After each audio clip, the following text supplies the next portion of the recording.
Welcome back to episode 78 of the Disorganized Wizards Club podcast. My name is Alex. I'm here with Adam. Hello. And Cam. Hey. And we're a group of Ottawa-based players that play just about anything and everything we can qualify for. We talk about decks, tournament stories, just about anything to help you and ourselves get better at Magic. Oh, yeah. Well, we're not really talking about tournaments today because there weren't any.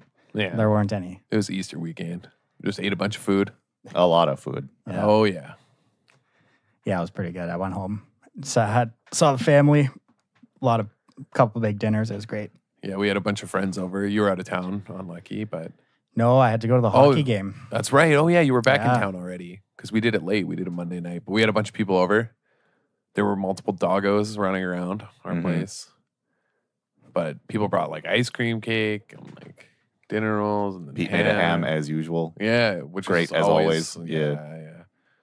There was just so much Yeah. food. It was ridiculous. I'm sad I missed it.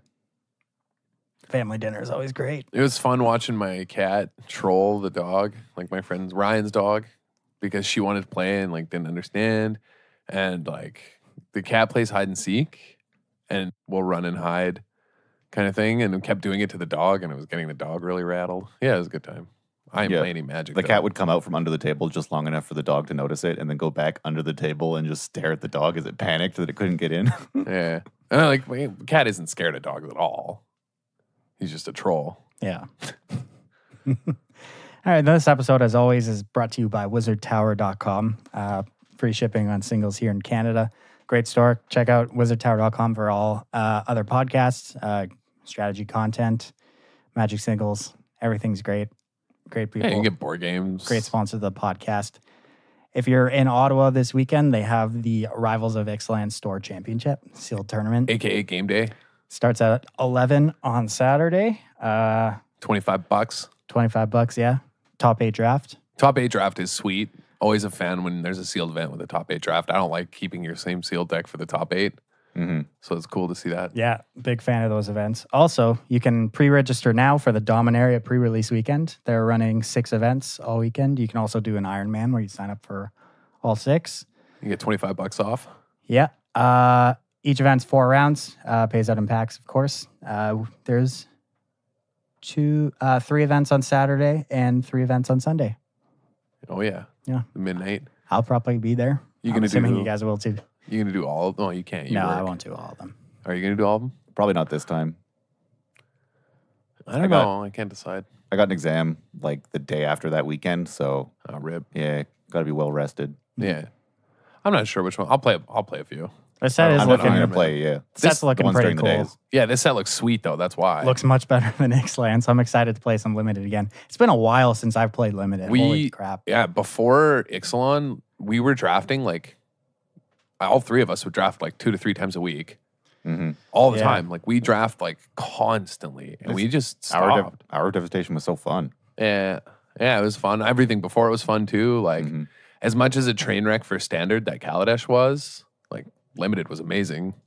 Limited for like a long time was great, but like I just could not stand Ixalan. I felt like we just kind of like a week into the format knew what was going to happen. And it did, and it was boring, and it wasn't right. Like Yeah. we talked about it, we even said, and then it just Right. did Yeah. the exact same thing. Same with Rivals. Like It didn't even change it that much. even before we thought it would, but like before the Pro Tour, I remember we were talking about like what we thought the best archetypes were and what was going to change and where it would go. And then I remember watching the PT and Simon Gertzen was talking about like, oh, here are the best archetypes and formats. Like this is how it's going to play out. And we were like, yeah, we were right. Like this Yeah. form, yeah. And it just, Yeah. So actually, if I end up being able to make it out on Saturday, this will be my first Limited event in a very, very long time. I've still gone a few times, but yeah, like Yeah. I draft. I still draft. Like like when I go out, I prefer to draft. But yeah, I just don't enjoy the set as much. So I'm hoping the Dominaria set, like, It's looking pretty cool so far. Really interesting cards have been spoiled so far. I don't know. It'll be neat. I'm excited. I just also like the flavor of this set. I think it's cooler. Yeah. I feel like it's going to Definitely. help with so the problem with Ixalan is that it was really boring, right? Because there's only really 1 or 2 viable strategies, and every game kind of played out the same regardless of the cards, right? You'd like play some creature, put an enchantment on an attack, and the games were all races. Yeah. Whereas the legendary theme and the fact that there are legendaries at uncommon, each with unique effects, will make they'll just necessarily add a wider range of like possible games in Dominaria Limited. Yeah, I think just as like more interesting play patterns, probably. Like it looks like you can play a wide range of decks. It doesn't look like aggressive decks will just be the only thing you should bother doing. You know, like, and there are like kind of unique cards that I think like will change how you have to play each game. Just because, like you said, like I guess that's kind of what you mean by legendary to uncommon, right? It's like there's unique effects that play differently. Yeah, and you're not going to see that effect every draft. Yeah, exactly. Like I think it'll be like a really cool set. I'm really looking forward to it. Yeah, definitely. So yeah, if you want to register now for Dominaria pre-release weekend, just head to wizardtower.com and you can sign up. So moving on, there weren't really any big events this past weekend because of Easter. I didn't play Magic. Adam, you didn't play Magic. Nope. Cam played Magic. Yeah, I played a bit. Tell us a little bit about that. There was a standard showdown at the tower. It fired with exactly 8 people. Sweet. So Standard's taking a rough hit, man. yeah, It's like so hard to get standard events. it's cobbling along. Yeah, I don't understand those. Standard's actually pretty sweet right now. I agree, but like even the GPs from Magic, like they're all team events now. Like Toronto's a team Yeah. event. Like they're just like it's almost like everyone has like Star City events are all modern or team events. Like people have just given up on standard. It sucks because Wizard they blew it. Like WotC screwed up royally and the player base has no confidence or desire to play standard. But That's what I was saying. That's why I was so surprised that they actually went through with the Attune ban, because that had to have been the final straw. Like every ban before this, people kind of understood and like you didn't lose confidence, but that one was so sort of borderline. yeah. And yeah, it just put standard into a place where people are like, well, you know, if I invest into anything good, they're going to ban it. And Scarab God is so strong, and all I'm going to play is Scarab God mirrors. So why should I show up? Right. And like I'm gonna spend like $400 on a deck that has Scarab God and Rekindling Phoenix, and they're gonna ban one of them. And they've banned so many cards that there's such a small pool of viable cards now that they're all so expensive. Yeah, exactly. Like Is Dominaria Pro Tour, that's standard, right? no, this is the team. No, the team one's the core set. Yeah. Oh, my bad. I think it's standard, yeah. Yeah. Here, let me look it up real quick. It's standard. It's definitely not modern. Yeah. No, because we just had a modern one. But like maybe that will help get interest back in standard. But it's a shame because it's funny, we just said like I think standard's sweet, but at the same time, like we're just talking about everybody's just playing Scarab God and Rekindling Phoenix. But No, I mean, it is sweet if you actually show up to play it. And the decks I played against, like there was a variety. I was trying some new stuff, but I can understand the mentality of like, if you don't have the cards and if you're not already showing up, it doesn't look great to get into. Yeah. Well, and I think that there are way more viable strategies in standard that we're never really going to see evolve. Like We've even been talking about like ways to hate out Scarab God decks. Yeah, And like one of the reasons that the event fired with 8 is I badgered our friend Cardis to come out, and he didn't have a standard deck, so he put together some like ramp list he found with Hours of Promise. yeah. And the fact that he just had multiple Scavenger Ground activations every game, Oh, yeah, that's pretty good. and he was playing the Maze of Ith card, like that just shut down Grixis entirely. Like, what are you supposed to do? Like, you can't Scarab God. You can't attack with anything that's large. Like, you can't. Yeah. this is why blue back is better, because you play Field of Ruin. Yeah, but like There you go. that doesn't stop the Scavenger Ground activation. Yeah, that's still a beating, especially because like the Champion of Witch strategy in blue black is so important. Yeah, but like you can get after the first activation, you can field it. So like you were saying, it's hard to beat multiple activations, but you can beat one. Yeah, Yeah. That's all I'm I saying. assume that deck plays 4. yeah, probably. I don't know. And also I knows? can sideboard into like Ruin Excavator because I imagine if you're playing Hour of Promise deck, you're also playing that card somewhere in the 75. But like Hour of Promise is another card that I don't understand its lack of play throughout its standard lifetime. It's actually like quite depressing to me that card hasn't seen more play and seen a home. And I think it's literally a matter of there just not being standard events and enough people playing standard to find a home for it. Like, it shows up here and there, but like that card's so extremely powerful for it not to see a bunch of play is insanity. Well, yeah, that's the thing though, right? Because the last Pro Tour was modern, so people are on type on standard. And then, like you've said, all the big events have been mostly modern and team events. There's been a couple, but not a lot of big time standard events. So I don't know. People are just kind of standards at the back of everyone's mind. No one's really paying attention to it at the moment. Yeah. But I mean, we'll probably see it spike up after the next Pro Tour because that one is standard. Yeah, and it's still in play, right? Like Yeah. a card that powerful. I just can't imagine it doesn't see more play. Yeah, but utility and power on it's just through the roof. There'll definitely be a lot. Like you'll have all the pros digging into standard to see what. I mean, they don't matter. It's the moto, the players that matter. Yeah. But what I'm saying is, a lot of people will have their focus completely on standard leading up to that Pro Tour, so we'll see a lot more different things going on. Yeah. Well, I'm not even sure we will. I think it's going to be a weird Pro Tour because there's like no events leading up to it either. Like there's no metagame, right? Oh, I don't know. I don't know what the Star City schedule is or it's what like the all Grand Prix modern schedule. The Pro Tour is later, like it's late in the season again, though. Yeah, that's true. That might help. It's June 1st. Yeah, they'll have like some Grand Prix and stuff before then, but like less than usual. Yeah, because there's the entire month. Yeah. There's all of May, and then there's the Pro Tour right at the start of June. Man, Modern getting so much attention. Now Brawl being introduced. Like, what's up with casual formats taking over?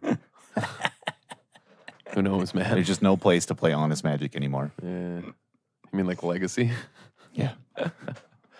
Like, I don't even know what you're ramping into, to be honest, but I don't really care. I mean, Curtis played Carnage Tyrant.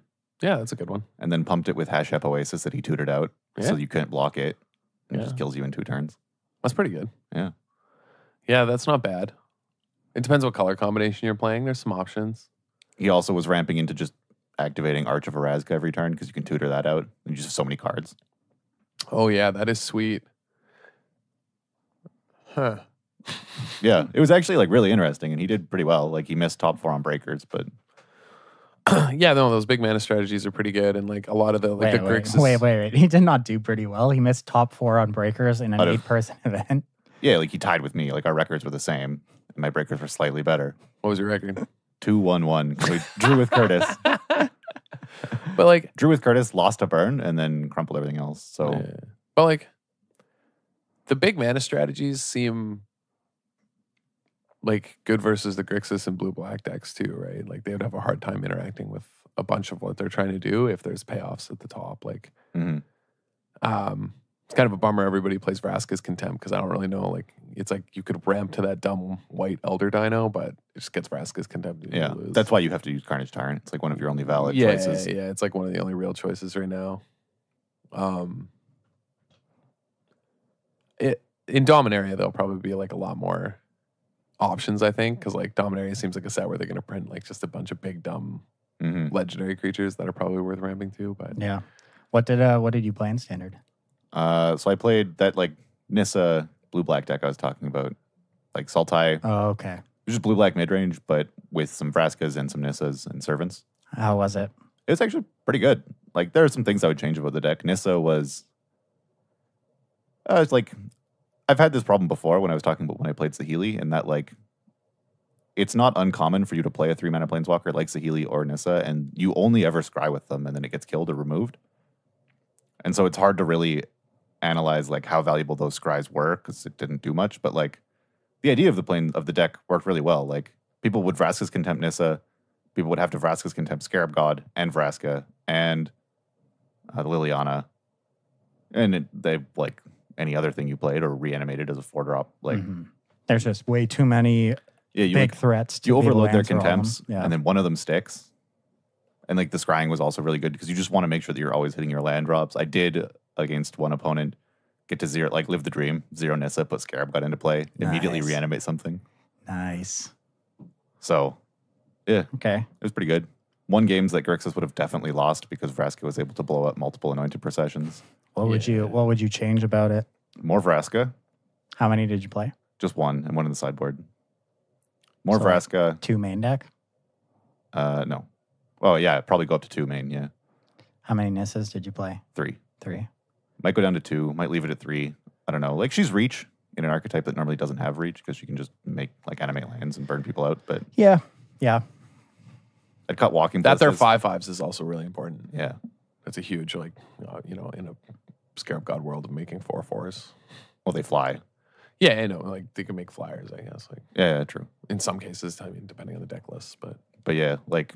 There are things I'd change. I had Walking Ballista still in it because Blue-Black was playing it, and I figured I'd be ramping more, so maybe they're fine, but I'm still not a fan of that card. I feel like... Were you playing Champion? Yeah. Glint sleeve? Yeah. Okay. Standards. Servant was very good, as I was saying, just because it like powered up Glint sleeve, and the 2/2s were not irrelevant. Like the one game I took off mono red, or it wasn't mono red, it was like Path of Metal aggro, but Oh, that must have been Benoit. yeah. Damn right, knew it. Yeah. Oh yeah. Man, that guy's a scary player to play. I hate playing against that guy. Path of Metal is very bad if you have like 2 Glint sleeves in play. It's not as bad if you have 2 servants in play. Yeah. Right. Of course. And just Man, that guy just bringing the meta Yeah. aggro decks. You know what I mean? He's like, I'm gonna play aggro, which normally doesn't care, but I'm also gonna meta game against like the tier 1 decks. So I just extra stomp them. Like nice Virtuoso, nice Glint sleeves, like nice Dusk Legion Zealots. Like blow them up, smash you. Mhm. That guy's a god. And like that card was so obnoxious because like you have to sorcery speed cast all your removal.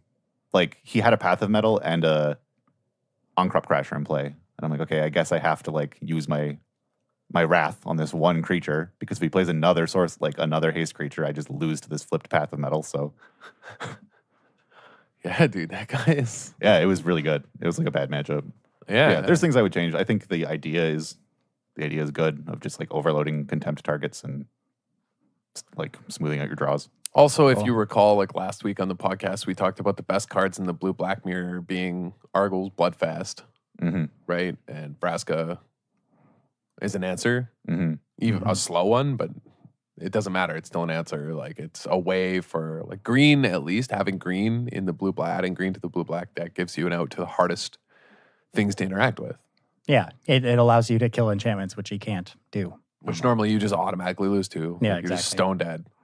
So It's like the Mirror Breaker. I think Vraska's like maybe one of the best planeswalkers in the format right now. yeah, She was really, really good. Because you're usually just going to get, like, you're going to get pretty good value out of it right away, regardless of it getting contempted or not. Yeah. yeah, I think that's fair. I think Chandra's still number one. Vraska is Yeah. probably a close second between I- Vraska and Liliana, but just Yeah. because Liliana sees a little more play right at the moment. But It'd be Bolus if Bolus didn't cost 7. Yeah. If Bolus cost 6, Oh, yeah, Oh. that'd be nuts. we're talking about a whole different standard. Standard doesn't even look the same. It's a whole different world. It's just a Yeah. Bolus race. I mean- you know, before we started recording, and there's that 7 mana sorcery that lets you bring back legends, bring back your Bolus. Yeah. That's Does it bring something. back- That's oh, something I want to reanimate. It brings back all planeswalkers too. Yep. Yeah. Mm. Dude, for the first time in Standard, okay, so for listeners who don't know, there's a black-white 5 colorless sorcery. Did I get that right? Yeah. 7 mana legendary sorcery. That brings back all all legendary creatures and planeswalkers from your graveyard to play. Yeah. So for the first time in history, we might have in Standard a reanimator deck that is out there reanimating planeswalkers, Yeah. which is theoretically extremely powerful and dangerous. Yeah. Like this card, Slow. It's obviously like insanely slow, but like it harkens back to the Angels of Glory's Rise combo decks. you'd have to find a way to get to it. Yeah. Because the But- difference, though, is that you could reanimate Angel of Glory's Rise on turn 3 Exactly. Yeah. and turn 3 kill someone. I don't know that you can cheat a 7 mana sorcery into play. No. That's Probably the not. That's the issue. Yeah. You gotta ramp up to it somehow, but there's I mean, it could also just be a mid range like Mirror Breaker. Think Yeah. about it in the sideboard and like if there's a million of these legendary cards and you're just like, you bring back Chandra, you bring back your Chandra and your Vraska, like late game, Yeah. and like your Scarab God. yeah. Like would you pay 7 mana to reanimate your Vraska, your Lily, and your Scarab God? Yes. Yeah, I don't know. I have to check my bank account and see if I got the funds for it, but Right? Like probably. This So- is also adds more tax to Vraska's Contempt because now you have to try and exile everything. yeah, exactly, man. Vraska's Contempt is like holding up the world Yeah, on its shoulders. it's the so overworked important. intern. Yeah, it's so important. yeah. But yeah, like Doesn't it bring back Immortal Sun, or is it just creatures it's and creatures and planeswalkers. Yeah, that'd be funny. But yeah, like I read that card and I immediately was like, oh man, how can we just combo kill immediately off that? And there is the one black-red legendary creature that gives all creatures haste. So there is a way. You just pump all in one shot. You just dump like a billion. No, you gotta put is Gishath or whatever the dumb 12/12 legendary, Mm, the Dino. Galta. Galta. Galta is. Yeah. So is the Kama. Yeah, Galta ends Kama are legendary. And you can just one shot someone with that. Yeah. right? Yeah, the white dino's legendary. If that thing has haste. We just live in magical Christmas land where we just Well, cast our yeah. 7 mana and have done nothing but put stuff in the graveyard until then. That I think is like not viable just because it's 7 mana as like a combo piece because 7 mana is so hard. But speaking of mana ramp, I do, however, like your other idea. Speaking of spoilers for Ovia Pashari. Oh yeah.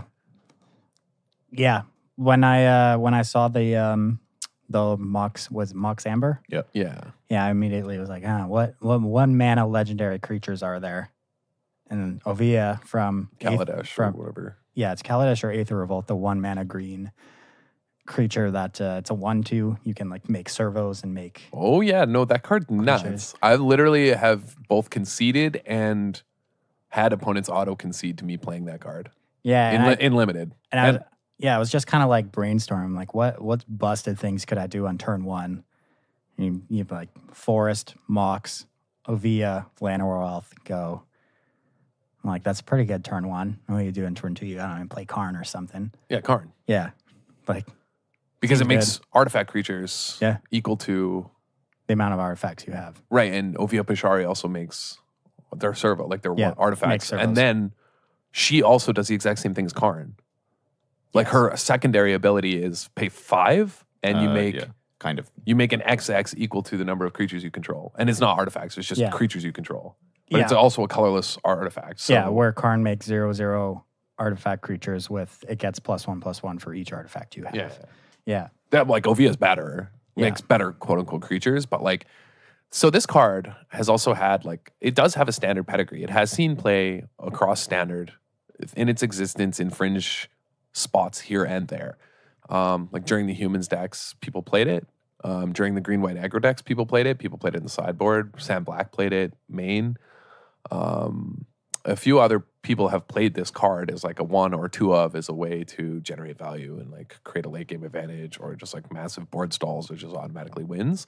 So like that's why I was interested, like since we're talking about spoiler cards, even though it's from Kaladesh, this is like what we were talking about last week 2 weeks ago when you're like assessing a new format. Like Ovia Pashari is a card that has potential to be like extremely powerful with the return of Llanowar Elves and theoretically this Mox. If there has to be other green, very cheap legendary creatures as well, in my opinion, for it to work, because otherwise the Mox is just like garbage. Rishkar is an option. Oh, Rishkar nuts. Yeah.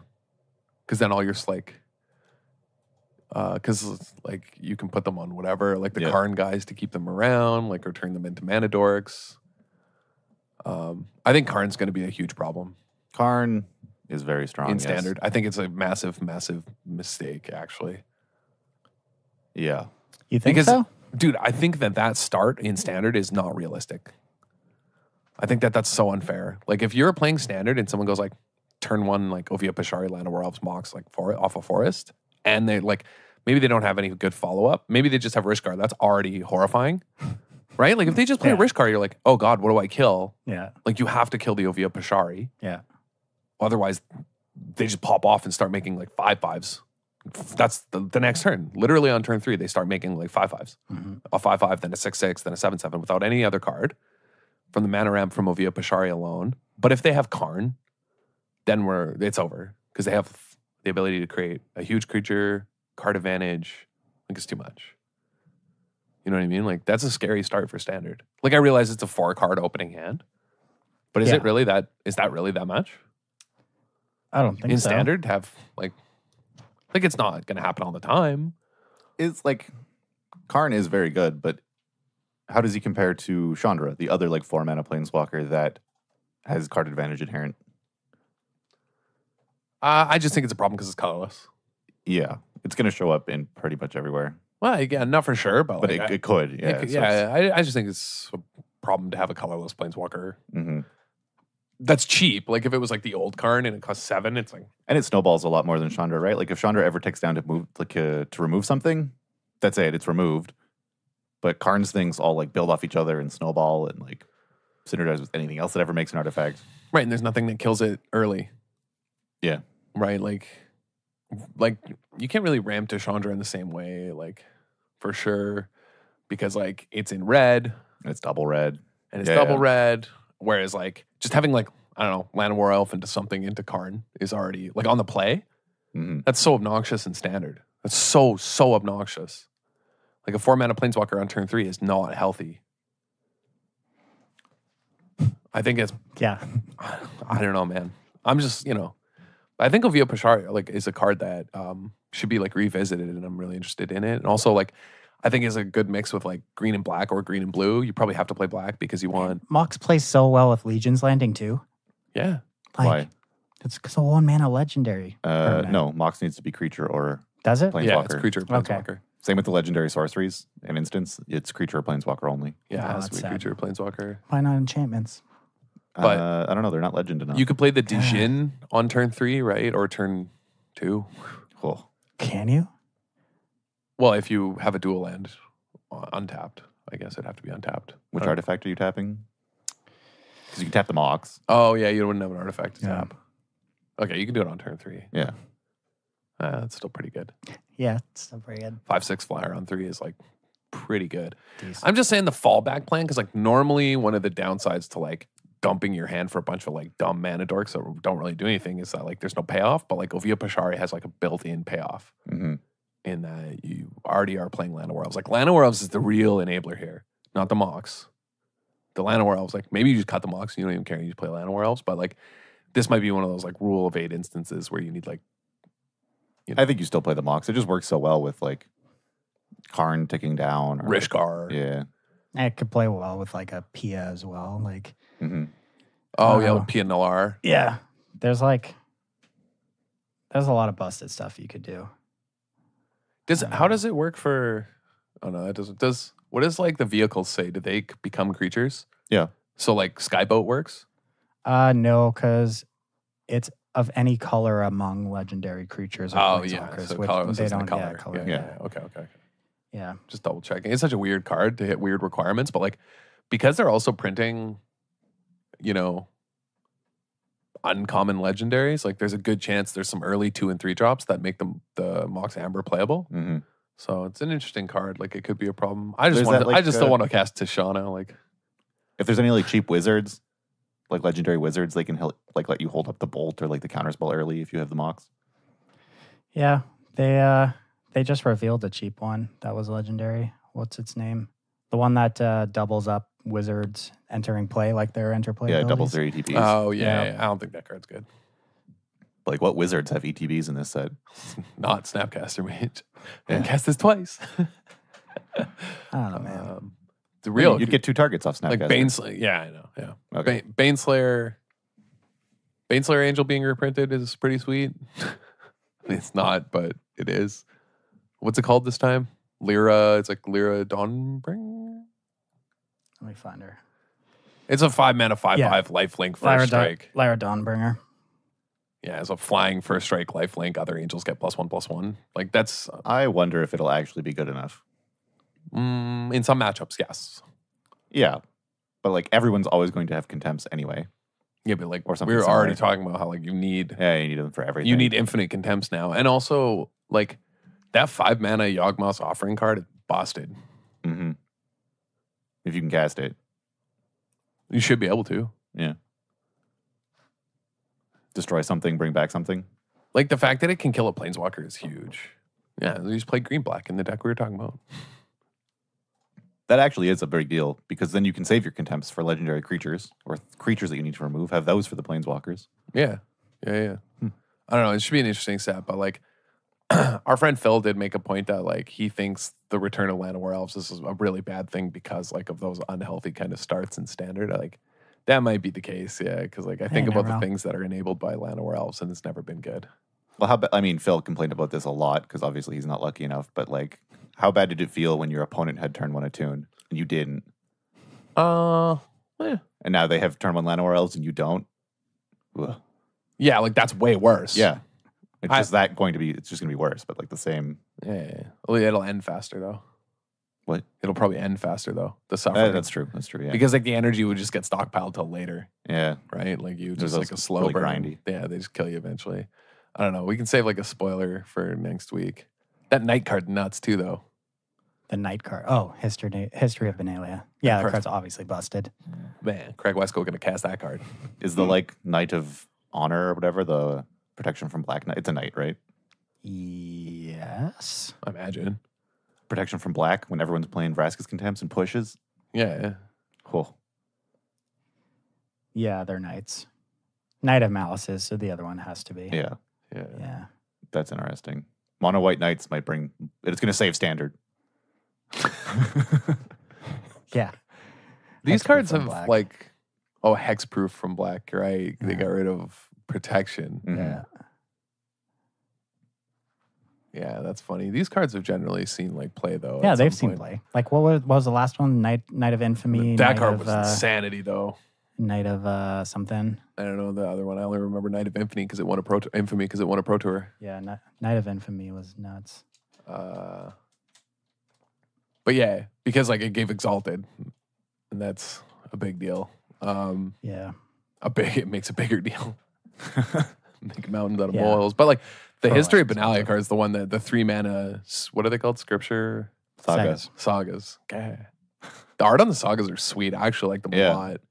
And as like an old man who hates everything new and doesn't like anything, like I think they're sweet. And like the art on them is sweet. Like the design is sweet. Like They took advantage of like the different format very well. To like, showcase art that you wouldn't be able to do otherwise. yeah, they're really sweet. But like the History of Benalia, it's like makes a 2/2, then the next turn makes another 2/2, and then the next turn gives all knights +2/+1 till end of turn. That's a beating because they have I believe they have first strike too, right? Or there's 2/2 knights. But They're just 2/2 knights. yeah, either way, like attacking with 4/3 knights is like exactly what like having like a pump spell kind of built into your 3 mana make 2 2/2s is like quite strong. Yeah. So I think that card's really good. It's probably too cute because it never actually worked on Planeswalkers, which are maybe like arguably stronger than Sagas, but Skyship Plunderer is still around and it still adds any counter to anything. You can just use it to ramp out your Sagas. Skip something. Yeah, like you play Skyship Plunderer, and then the next turn you play History of Benalia, make it 2/2, attack, make it 2/2. The next turn, just pump your team. I don't think it works like that. Why? You just add a counter to yourself. Like Skyship Plunderer, when it hits your opponent, you add a counter of any type that's already on something. Yeah, does Sagas only... I don't think they. Yeah, what's the wording on it? Oh, add a lore counter. Oh, I guess. yeah, it's when lore counter. Oh, it's when I thought it was. Yeah. It's when the lore counter gets added, it triggers. So on turn 3, you'd have a 2/2 that just attacked, and you'd have 2 knights, and the next turn they would just auto pump. Yeah, because Yeah. like you play it, make it 2/2, attack with Skyship Yeah, Plunder, make the other 2/2 in the same turn. Yes. Yeah. Okay. Yeah, that's pretty good. I mean, that's a lot of work for a couple 2/2s, but is it? It's 2 cards, yeah, that's so much work and then they're 4/3s, for a turn. and they have vigilance. But then you're playing a 2-mana 2/1 in your deck. Yeah, Glintsleeve Siphoner, etc. Yeah, that card's good. Yeah, Skyship Plunderer is also similar. I was waiting. I was like staring at him. I was like, "Is he gonna try and say good? He can't. I knew he couldn't. I knew he couldn't bring himself to do it. Can't say it. You know, like what? you have an unhealthy love of that card because you had a blowout one time where in limited, No, I just think it. Like it's- limited, you got to hit somebody with it while you had a Chandra Torch of Defiance in play. I have an unhealthy interest in it because it is such a unique effect, yeah, I guess. and unique effects are the effects that end up broken. Every other. It's not a unique effect. There are we a bunch saw, of we effects saw an like that. entire set with Proliferate in it. Yeah, there's a whole bunch of cards like that. You Yeah. just knew. Maybe, Yeah. but like even with Glintsleeve Siphoner, it can draw a card every turn because you make another energy. That's busted. Yeah, You can draw more 2/1s. yeah. What a combo. That's then- the kind of powerful magic you need to be playing. You Yeah. put 2/1s in your deck so that you can draw more 2/1s. As long as you don't get Patha-meddled, yeah, then you're just dead. See, you just hold them negate. how are you supposed to beat that card? Well, you're drawing into your negates because you're drawing so many cards. No, per but turn. you were too busy casting 2/1s. I'll stop casting them as soon as they have 2 mana. You're just casting them for free. All right. But like, yeah, there's like a lot of pretty powerful cards. Like at first I was kind of like dunking on Teferi, but like being able to untap your mana with a Planeswalker actually to like go into their turn is actually insane. It's just I don't know if the payoff's good enough, but like being able to hold up counter magic after you play them is What you like the payoff of his ultimate isn't good enough? Oh, I mean, his Don't you get ultimate's to exile something every time you draw a card? Yeah, That seems nuts. It's like Fencer, like Yeah. similar to that. Like you just win the game on the spot, basically. Yeah. Yeah, that's nuts. You know how we could get to his ultimate faster? The plunder. Yeah, man. It's already in the colors. Oh, yeah. There you go. That's what you want in your control deck. More 2/1s. Mhm. That's the shape of standard. Is you have to play creatures in your control deck. That is true. Yeah. Torrential Gearhulk set the law. Mhm. The law has been written for a while. But what the control decks were missing and why they haven't been good is because they didn't have enough 2/1s. Mhm. They haven't caught on yet. Like Approach the Second Sun just needs more 2/1 flyers in its deck. Yeah, it does. Yeah, I agree. Are there any cards in Approach that put counters on stuff? Gideon. Oh yeah. You can wrap up your Gideon. Turn 2, play Skyship Plunder. Turn 3, Gideon, tick him up. Tick up on the other guy. Oh wait, you don't get to use it twice. No, it just adds a that does counter, but- nothing. Yeah. Gideon's useless. Gideon doesn't even have an ultimate. Yeah. Wow. Oh, that card sucks. Yeah, no, it's not a combo with Gideon. Yeah, Gideon's yeah. the bad card here, not Skyship Plunderer. All right, you're right. The mistake was playing Gideon over Skyship Plunder. Yeah. Okay, anyway. We can save all You're that just playing History of spoiler. Benalia in the Gideon slot. I'm actually excited for spoiler episodes. Normally, I'm kind of whatever. Why am I hype on new cards? What's wrong I with don't know. me? Get it together, man. Because they're actually old cards from Dominaria. Right, that's what it is. So all these cards are busted They're historic. because they're old cards. Yeah. Can't wait for spoiler We episode. found a loophole. Yeah, we found a loophole to the system that all new cards suck. And it's even making old cards better. I'm telling you, dude, Ovio Pashari's real. Yeah. I'm going to go buy 4 now. I own 4. I've been waiting. I've just been sitting here waiting. All right. So we're half an hour in. Oh, geez, 37 minutes in. Let's get to our topic. Want to take it away? I mean, you guys are just going to dunk on my ideas again. What I don't know if I want to hang what out are with you friends anymore. for, man?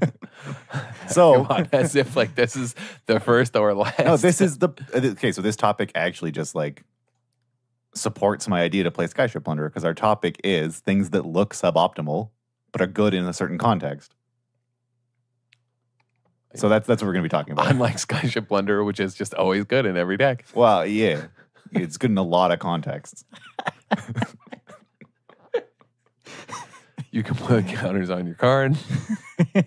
Yeah, and like even if you have nothing with counters, it's two power in the air. How come people didn't play Bug Winding Constrictor? You could just put more counters on stuff. There's better 2-drops in that deck. Right? Like every other 2-drop in standard. Yeah, but there weren't sagas Yep. yet. Man, Skyship Blender with Hadana's Climb, you can flip it faster by adding more counters. Oh, Adonis Climb's actually a sweet card. Yeah. I wouldn't be surprised to see more of that card. It's already seeing. want- It's seeing a lot of play now. Yeah, no, I know. I Yeah. mean, more like, make your Llanowar elves bigger. Oh yeah, play it on turn 2. Yeah, Whoa, that's nuts. jeez. Is there a blue-green duel, or would you have to just hit the Lucker Island Forest? They're draw? printing No, blue-green Checkland. Yeah. Oh yeah, they have the checklands. That's right, Hinterland Harbor. Harbor. Yeah. Yeah. Yeah, man is going to be nuts. Full Yeah. cycle of checklands. Yeah, You can yeah. do whatever you want. I don't think I actually got rid of my old checklists. I still have all mine. I Yeah, think I have them still. yeah, Nice. same. That's awesome. I wonder how the reprints will look though, because I actually like the reprint of Glacial Fortress a lot. Yeah. I thought the art was like It better. looks really good, yeah. Oh, yeah, I The think- new Glacial Fortress, Drowned Catacomb, those ones are definitely better. Yeah, I think they're better. I can't remember what the other ones Dragon look Skull Summit's way better. Yeah, Summit is better too. They're all better actually. Rootbound Craig's way better. Like. Yeah, Oh yeah, it has a dino in it. Yeah. yeah, I forget what the other one is, but Submetal Grove. yeah, yeah. Oh yeah, Grove is better too. Yeah, they're all better. The art's just all better. It's just all superior art. hmm Damn. DWC art critic. All right, so Yeah. So this is kind of This all started when Cam tried to justify not only playing Skyship Plunder, but jump blocking. No, it was a good jump block, man. yeah. Sometimes they are. Go on. All right. So a while ago we did that episode about how to sort of measure your resources, measure your strength in a game. What's it coming from? What edges do you have, and how do you leverage them? And this is kind of it's related to that in that sometimes like the leverage that you're getting from a certain card is you have to use it in a way that would normally be suboptimal, but in that context, in that one turn or that one game, it's actually how you need to use it. Examples being chump blocking or chump attacking, or instinitis is a big one, like using instants on your turn while your opponent's tapped out. Like, well, a lot of people think you want to be reactive, you want to wait till the last possible moment, but sometimes like these suboptimal plays are actually what you need to do. Right, they're actually the correct play due to the contextual situation of the game. Like, it's really important in Magic. Like, people have this really bad habit of, well, I was holding it because I wanted to see what he would do. Well, like, why? Like, it doesn't matter what he did. Instead, you needed to play around them having an answer to your instant, like to your like harness lightning. Because if he counters your harness lightning here, you lose the game. Like, it's kind of funny how the like your play pattern when that kind of thing, like from when you're a newer player, you generally like you'd always just cast your instants right away, kill your opponent's creature. For example, if you're talking removal spells. And then as you like learn a bit more of the game, you're like, oh, actually, I can wait on these things. I can play them on my opponent's turn, do it in response to stuff. And then it kind of comes full circle where you're like, you trick yourself into always doing that. You kind of just need to get back to the old mentality. Sometimes you just got to kill it right away. While you have the opportunity, like the clear chance, if it's like that scary of a threat, like you don't wait till their turn to Vraska's Contempt their Scarab God.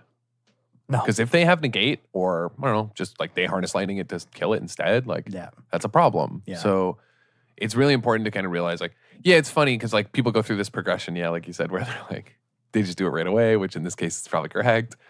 Or then they move to like, wait, on your upkeep for no reason, just because they're like learning they can, right? They're like, oh, I'm going to get him on his upkeep. That'll get him, right? Yeah. Like, they're like, cool, I can, like to like, oh, I'll wait and see what he does. Yeah. Back to like, oh, wait, like it all is contextual. Yeah. It's just different levels of the thinking, exactly, where you get to the last point where like, yeah, I could wait. Or you're also thinking about, well, what could they possibly do to me in response to that? Or I can wait. I know I can wait because I'm ahead and like I'm in the correct context and situation in which like it benefits me to wait. Exactly. And I don't care if they use their mana to counter in this case, like because later I want something else to resolve on my turn, right? Like that's the thinking that you need to get to is like the contextual situation, what like your hand is, not just like I have this card, when is correct to use, like, have instant will cast. So we were talking about this, and like it's really important to kind of like assess each situation within its context, and that includes like, and this is like why I made the joke about camp chump blocking is like it includes like extreme situations as well. Like there are cases where like the quote unquote chump block or chump attack is correct. Like you were talking plays about that normally look horrible, like can be justified. So a while ago in Center, I was playing just a blue black mid range deck with Dusk Legion Zealots. And that card, like it's a 1/1. It's not going to be a relevant clock. It's not going to attack past anything. It's there to like cycle through your deck to the more powerful cards. And so there were games where like I would get attacked for 3 or 4 or whatever. And the general wisdom is like don't chump, like save your resources, pool your creatures, you can double block with them later, etc. Like don't chump block until you absolutely have to. But like I found that these 1/1s were doing so little. And sometimes, like, because I was unsure of how strong my opponent's follow-up would be after their attack, it turned out like there's scenarios where you take damage because, you want to wait to chump block. Then they have a strong follow-up, and the next turn they have like a magma spray, and now you can't chump block. And their clock is too much. Right, and the clock is more than you expected. Because you took the damage that you shouldn't have, right? Like, right. And their magma spray would have been useless otherwise. Like, and like, and the magma spray would have been useless. And like blue-black is such a... It's proactive, but it's also like you need a lot of information to make the right decision. Like, what do you discard to your Champion of Wits? Well, what I guess you kill a glint sleeve, sorry. But like what do you discard to Champion of Wits? What are you looking for if you like ever scry for any reason with Scarab God? Like, you just need a lot of information. And so arguably, and we're kind of divided on this, chump blocking earlier rather than later is better because it preserves your life total and allows you to see your opponent's follow-up and your next card, so that you can then decide like how you want to approach that game. And like you're not going to be surprised by like too much damage all of a sudden. Yeah.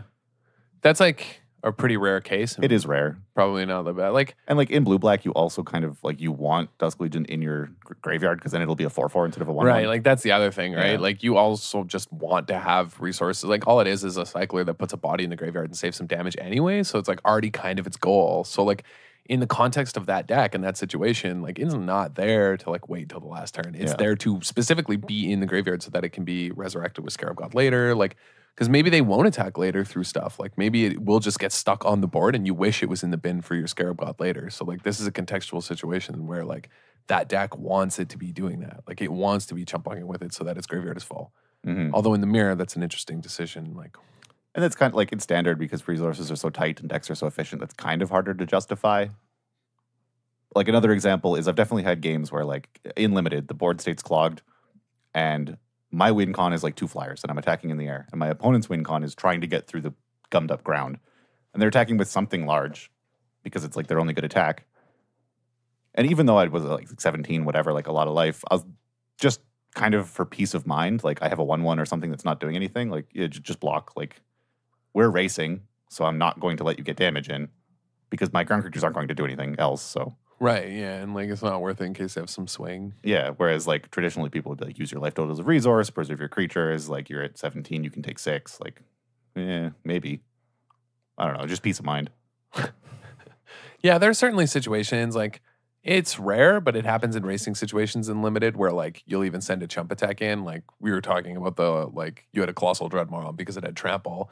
You attacked it into a Dinosaur Hunter just to get the 4 damage in, and also just to clear it for your future dinosaurs, right? Like that thing's gonna have to be addressed with. Like, okay, yeah, you're losing 6 mana for 4 damage in their Dinosaur Hunter, but like, is it really that bad in a racing situation? Like you ended up racing him and winning because that was part of your game plan. Like normally you'd think like, oh God, I'm never trading this in. But it's like in that situation, actually a way better trade for you. Oh yeah.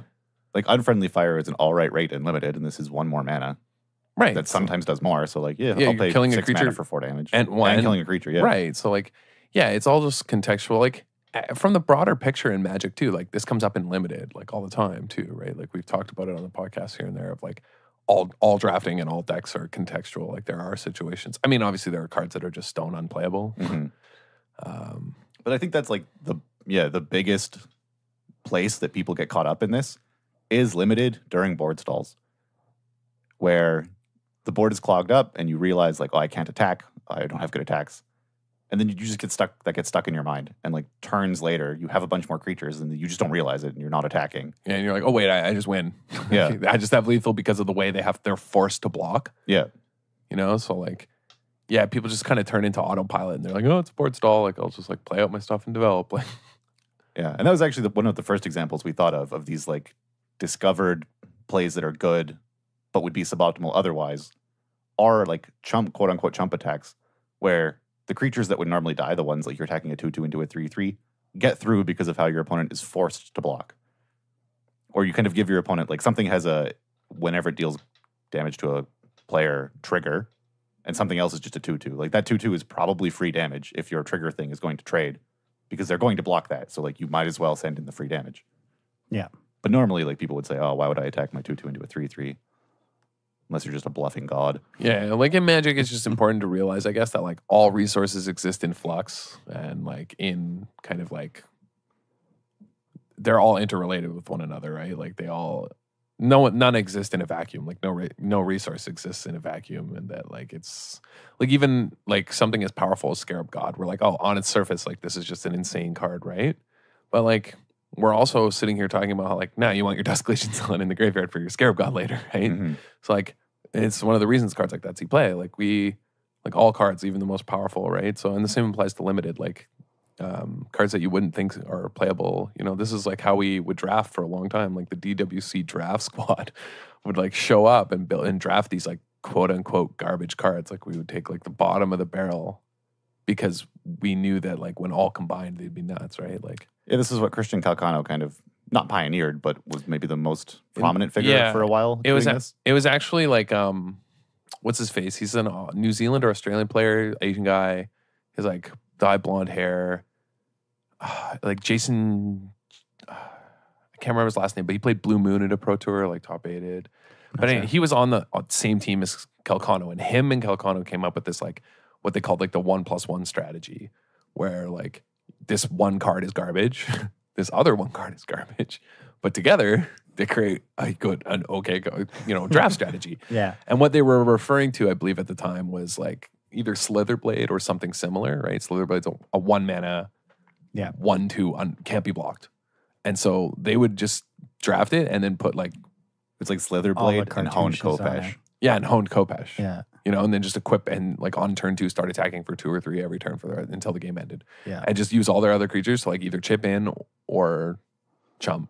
Yeah, it was sort of like a hexproof strategy minus the hexproof. Right, but like it was just because they knew they could get those cards. Yeah. So it was like this sort of like you pair these like bad cards, but there's lots of cards like that throughout Limited, right? Like you think about cards like Crash Through in the Kaladesh sets, right? Where like in Amonkhet. oh sorry, in Amonkhet, where like that card garbage. Yeah. But in the right when it pings your opponent for 2 and makes your other 2 guys bigger, it's good. it's nuts. Like Yeah. when it makes your 2-mana 2/1 in Spellweaver Eternal, you know, like a 3/2 trample that if they block it gets bigger, and you also cast like 2 Traveler's Ambulance that turn or something. And also stupid. draws you a Like, card so you can play something else. right. Like then we're talking, you know, and these are the kind of like it's the same thing, right? Like it's probably safer in draft, I think, to always say like, oh, I'll just take the like objectively on its own more powerful card. I think it's like a better start, like when you're starting a draft. Yeah. But like maybe actually, I don't know. I'd like to see like the percentages on like the best drafters and what they think,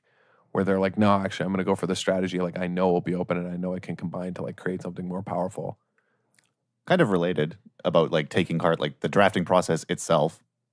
This like sometimes you have to make these suboptimal choices because they're actually the better choice. Like I have definitely bamboozled myself in many drafts into just taking way too much removal and having no creatures and no threats, because like drafting with less experienced people, drafting with people who value cards differently than me, like removal's coming late and I'm just like, this card is nuts. Why is it still in the pack? And I just keep taking a bunch of them and then don't actually have a functional deck. Yeah, I've definitely bamboozled myself in drafts similarly, where I just kind of wasn't thinking about what the greater picture of my deck was and like what was going on. And I just kept like, oh, I'm taking the best card out of the pack. Yeah. I'm taking the best card out of the pack. And if you ask most people, like, would you take an Impale over a 2-drop? They'd say yes.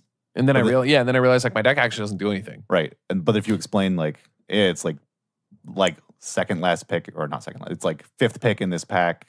And I already have 3 Impales. Would you take an Impale or a 2-drop? I have no 2-drops. It's pack 3. Help me. Like, right. So yeah, it's an important thing. Like all drafting and all Magic board states are contextual. Like there is no like, Magic players get into this like really funny hobby of like A over B, or like this is the correct play. Like this is the kind of like, they come up with all these like adages and sayings and kind of like things that are like as if they're these golden rules, right? But it's all like, you kind of just take them to be true always instead of actually thinking about them individually in separate context, where, you know, it might be generally like 80% of the time it might be correct to always do this one way, but you know, that other 20%.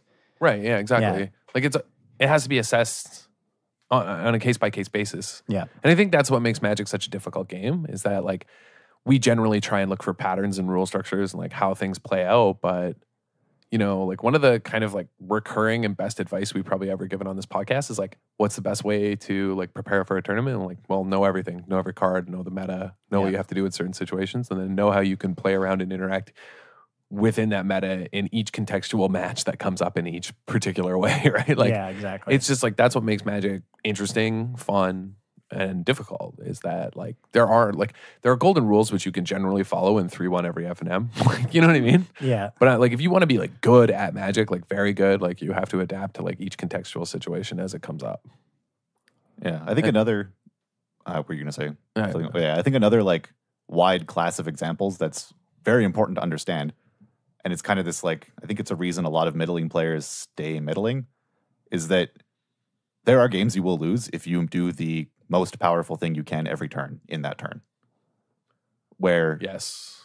And what I mean is that like you're not taking any turns to set up or plan for like to answer some threat that you can't answer yet, or to finally resolve some threat 2 turns later, or like to manage the size of your library, whatever. Like, yeah, so this has kind of been referred to as, you know, you're just playing off the top. You know, you draw your card. What's the most expensive thing I can do this turn? do it. Play Yeah. it.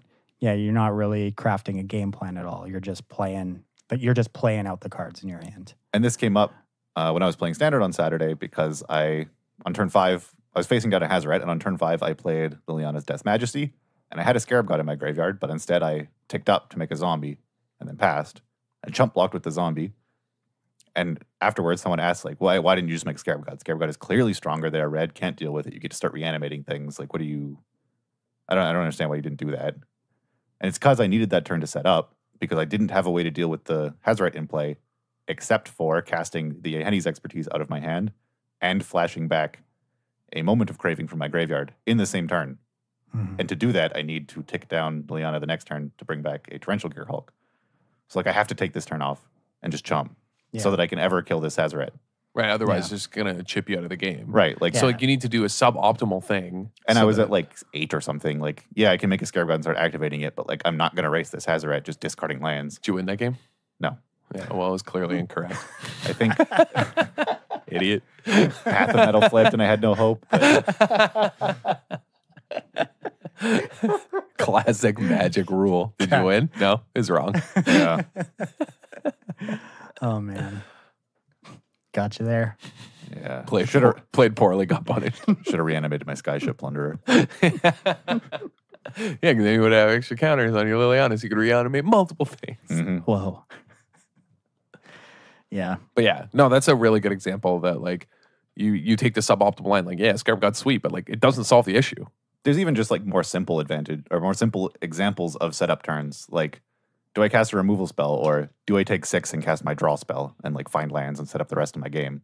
Right, yeah, of I don't know. course. Like in that situation, how you explained it, it seems really bad to just reanimate the Scarab God because, like, What, then your are Lily you, dies? are you chumping with it, or are you Right, taking exactly. the damage anyway? Right, like no, then- what happens is they kill your Lily, or they put you Yeah. to 3. Yeah, Like, it, you reanimate Scarab God, you just jump in with it and you die. It does yeah. nothing. and then it goes back to your hand. And then when are you going to have the mana to actually be able to cast it again? Yeah. When you have you still have Yeah. to answer the Hazaret. Or like- you don't block with a Scarab God, they either put you super low, or you essentially traded your Liliana for a Scarab God, so you Yeah. traded even on mana for no reason. And put Then you're just not going to have enough time to answer the Yeah. Hazaret. Yeah, and then not- that's the point of the yeah. example, is that Yeah. the strongest thing you can do that turn is wrong. yeah, of course. Like, because of what they're going to do the next Yes. turn. Exactly. Yeah. Yeah. So yeah, that's an that's a classic example. Good example, Cam. Didn't Thanks. matter though because you still lost. Yeah, exactly. So Yeah, I mean, might as well just throw out all our advice in this entire episode, because if you didn't win it, don't care. Take first, you last. But no, that's a good one. Yeah, no, clearly the strongest thing you can do any turn is to win. So that's always right. Yeah. So just do the strongest thing you can. Strong survive. All right. You want to give us a blowout, Cam? You got a good one, right? Yeah, this is actually from like a couple weeks ago. Nice. Before I had green in my deck, so I didn't have any chance of winning, but I was just playing the blue-black mid-range deck Okay. against Slitherblade, funnily enough, Oh, who we were talking about. Is it funny enough or funnily enough? I don't know. I don't know. You're an English doctor, right? Shouldn't you know? Yeah, I don't know. Dan. Pretty sure it's funny enough. I don't know. Actually, no. Huh. I just Okay, sufficiently entertainingly. Okay, there you go.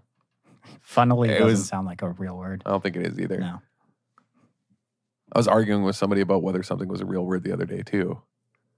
Somebody said incestual, and I was like, Incestual. yeah, I was like, it's incestuous. It's definitely incestuous. And they were like, no, I Googled it. I was like, I don't care. Like, I'm pretty, right? Like, That sounds like a fake word to me. Incestual. yeah, instead of incestuous. It's definitely incestuous, right? Yeah, I think so. I can't remember how it came out. I'm not an English. Yeah, I have no idea. I'm not an English Also, doctor. this but topic wasn't. It was like an adjective. It was used how people use it to say like, we were actually talking about like the Hearthstone metagame being, and that's how the term came up, and Okay. it wasn't like something creepy. Yeah. Just as a Okay. Sure it was, man. Well, yeah, it's just Scarab God decks Is it- metagaming against Scarab God decks, right? Coincidence you have your diddler glasses on. hey man, don't make fun of these glasses. They're hype. All right, back to your story, Cam. Yeah. So I was playing against like Slitherblade enchantments. And so the deck is like Solar bait and enchantments. We Yeah. get it. I'm Creatures just of out here Knowledge. playing his net decks against casuals. Big tough guy. Anyway, so my opponent had 2 of the 1/1 Siren for 1 that you can sack it. and- Siren Storm Tamer. Siren Storm Tamer. You can sack it to counter things. Oh, that's actually nuts. Yeah. One of them was like huge because it had like 2 consuming fervors on it. I And, like was some waiting other for stuff. this. I love that guy's playing that card. Yeah. Don't worry, you'll be dead before it matters. And so and he has mana up, and I'm going to die. I'm at 1, and he's going to attack me for 2 next turn because of the consuming fervors. So I need to gain life. And I have a Moment of Craving in my graveyard, and a Vraska's Contempt in hand, and a Torrential Gear Hulk. So I have to race him and gain life. But I can't target any of his things because he can sack them and fizzle either of my spells that try and gain me life. He drew for his turn. He has 1 card in hand. And he had got me with a Spell Pierce earlier. And he didn't cast it, so it's clearly not an enchantment that kills me. And it's not a creature that would kill me. So I'm like, all right, it's Spell Pierce again. So I can't Torrential Gear Hulk because it, like... You have 6 mana. Right. But then you couldn't pay for the moment of craving. Yeah, I couldn't pay, so it would get countered. So like I have to just take the not strongest line of Vraska's Contempt, sort of wasting mana, reducing my clock, so that I can pay for this. And I have to Vraska's Contempt. Contempting your own creature. I have to contempt my own creature. Yeah. Because he'll just sack either of his. Yeah. And so like I attack him for 4 or whatever, and then I say, okay, like Vraska's Contempt my Dusk Legion Zealot. Which you didn't jump block with, and that's why you still had it around to gain life with, by the way. I couldn't. They're flying. They're flying.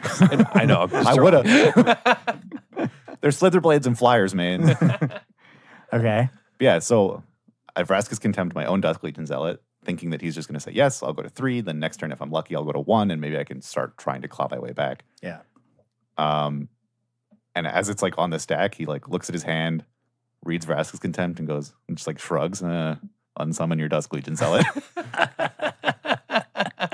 I believe he said, oh, that'll gain you life, right? Yeah. And you're like, yeah. He's like, all right, unsummon. Yeah. What do you think it's Spell Pierce? Unsummons my Dusk Legion Zealot, fizzling the Vraska's Contempt. And so now my only play that I can afford is a Dusk Legion Zealot when I'm at 1. I love it. Nice. That's a good one. Yeah. Dusk Legion Zealot coming through clutch. And then You can Vraska's Contempt it. It draws some cards. Normally the worst unsummoned target of all time. Gets you blown out savagely. Yeah. Big fan of that one. Also get beat by the Consuming Fervor unsummoned deck. Dude, ranched. Yeah. And he got you the game before too. That's the best. Yeah. That thing's got a pretty quick clock. Yeah, Consuming Fervor is crazy. Yeah. Especially on Slither Blades. Yeah. Whoa. Take 1 billion. Whoa. Yeah, no, like the Dusk Legion Zealot Glintsleeve Siphoner deck does not want to take that kind of damage. Yeah. No. So pretty sweet blowout, but yeah. All right. So thank you all for joining the club this week. Make sure, as always, you check out wizardtower.com for all your Magic Single needs. If you want to get in contact with us, you can find us on Facebook, the Disorganized Wizard Club Podcast. You can also find us on Twitter at DWC Podcast 1. And however you listen to this podcast, whether it's on Podbean, iTunes, or any podcast app, leave us a review, rate the podcast, share it with your friends. Everything helps the podcast keep growing and bring it to new ears. See you all next week. Take care. Later.